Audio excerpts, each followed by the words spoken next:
Okay, the title of this video is Inherent Dangers with these pressure pots. This was just a paint spraying pot that I bought off Amazon.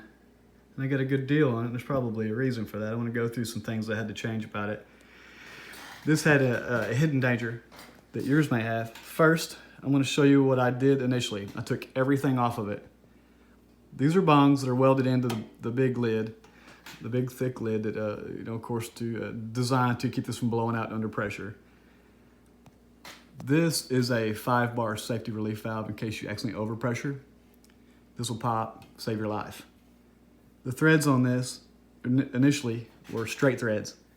So in the States, we don't use straight threads for anything. We use National Pipe Taper, NPT. I think that stands for National Pipe Taper. But anyway, it is a tapered thread. So I have all this adapted for just standard air compressor type stuff. This pressure gauge is just a high quality gauge that I had. It's way too much. I mean, you can't exceed 58 pounds in this pot. So I'll have to make a red line or black this out or something. Right now it's under a leak test and it's holding fine. This thing came with a disaster waiting to happen, and I'm glad I checked everything.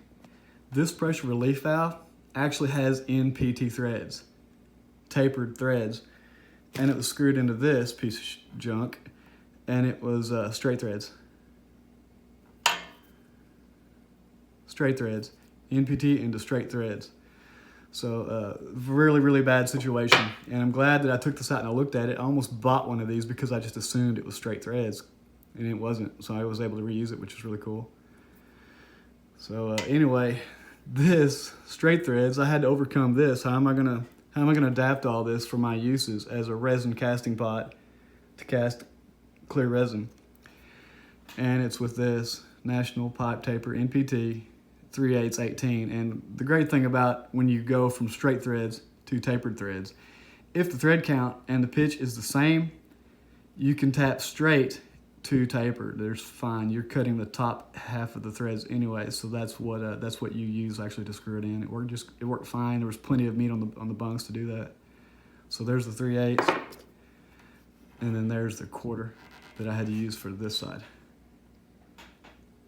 So just make sure you know what you're getting into, guys. I mean, this was kind of a disaster waiting to happen. It was a dangerous situation.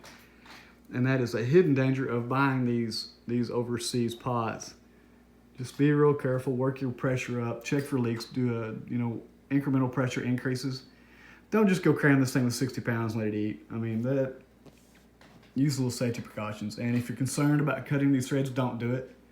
By all means, don't do it. If you screw up, or if your situation is not like mine, you can create a situation that can kill you.